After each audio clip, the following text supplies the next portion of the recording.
Hello and welcome to this podcast, which is part of a series called Inventing Embodiment. My name is Jonathan Burrows. I'm a choreographer and also a faculty member at the Centre for Dance Research at Coventry University. Last year, my colleagues at CDARE met online once a week to talk, and the conversation kept coming back to the question of how we speak about embodiment. This podcast aims to capture some of the research I was fortunate to hear then. My guest this morning is Simon Ellis, who is a choreographer, performer and dance scholar at CDARE. Welcome, Simon. Thanks, Jonathan.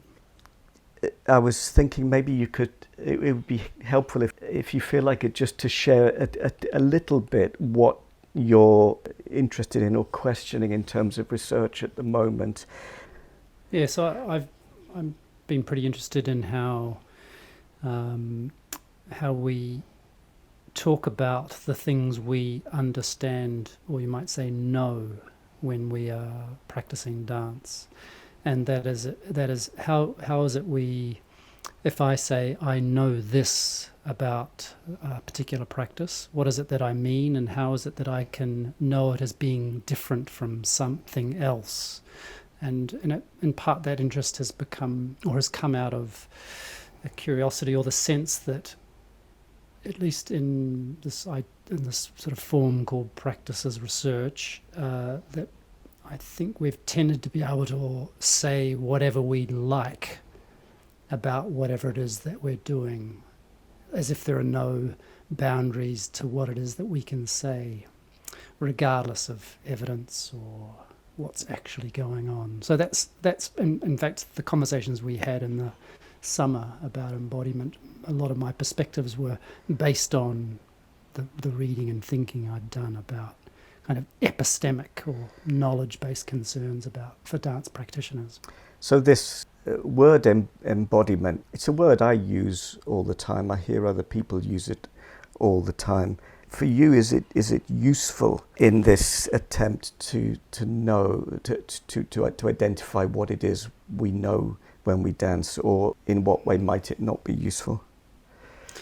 Yeah, I was thinking about it because I think I first came across the word certainly when, as a dancer, when we would talk about I just need to get that in my body, meaning a particular set of movements or phrases, and we use language like it's in my body, and I think there's something really useful about that idea that when we're embodying actions, that we're going from a place of in which actions are kind of relatively new in or on the body, right, to a place where they are kind of well understood by the body, that you don't have to think about them or don't have to think about them as you're doing them.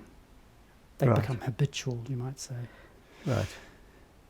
But the flip side is that, at least I think in dance scholarship, so people who are writing and thinking about dance, is that I think it's become a word that's so overused and that it's lost any sense of nuance, that it becomes, I've tried to describe it as being like a kind of modifier. You hear it in things like when we say embodied actions or embodied movements. And to me, the word embodied in a way doesn't seem to be that useful. Right. Like, what would a disembodied action be or a disembodied movement? And it's as if we're using the word to emphasize a particular kind of, maybe a particular kind of attention. But it's a word that's used outside of our community, right?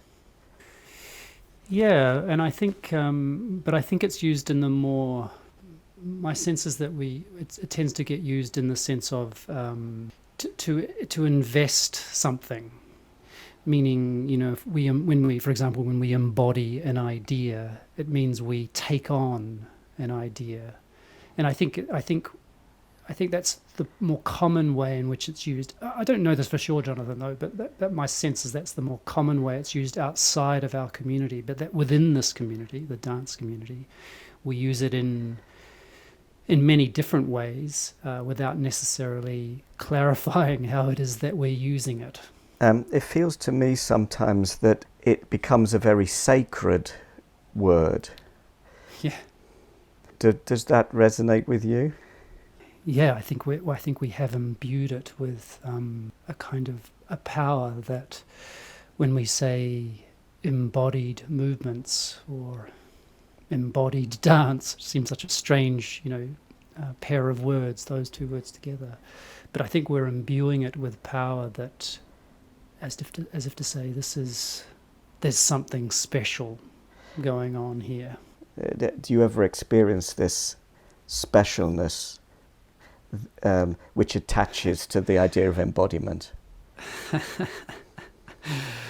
I was doing some, I think I can still call it dancing, this morning, and as I do every day, and I slipped from those, and this is improvisations of some kind, and I slipped from how I would describe, or what I would describe as being in the improvisation, to being someone observing myself doing the improvisation. And I think I think most dancers would understand those distinct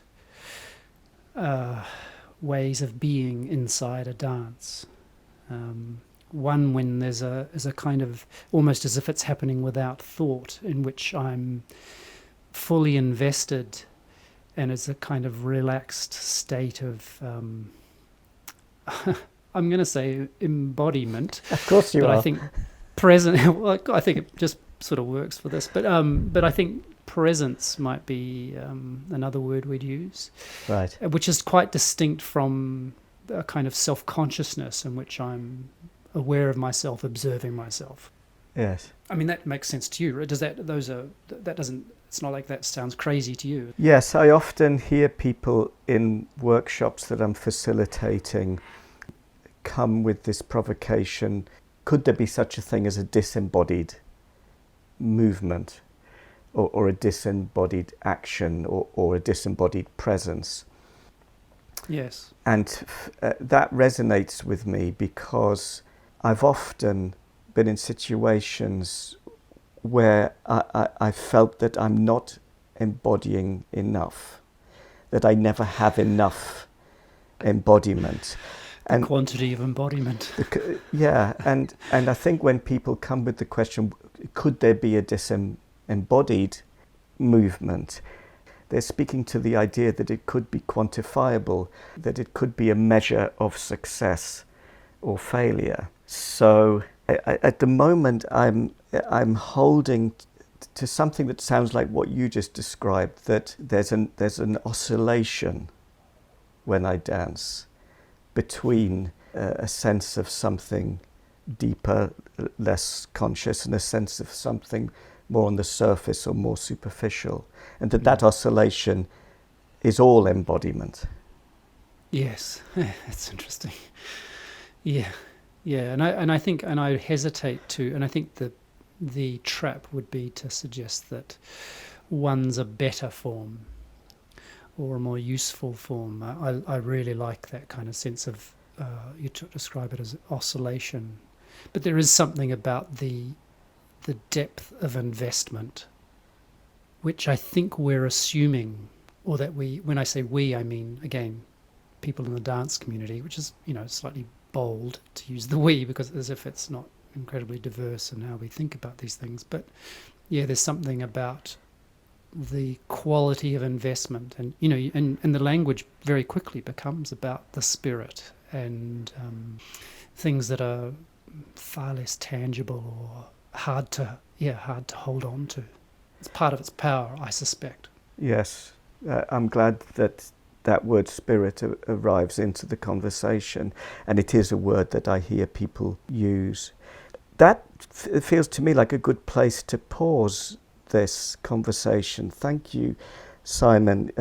You were sharing there such articulate thoughts that immediately were sparking feelings and other thoughts in my own mind.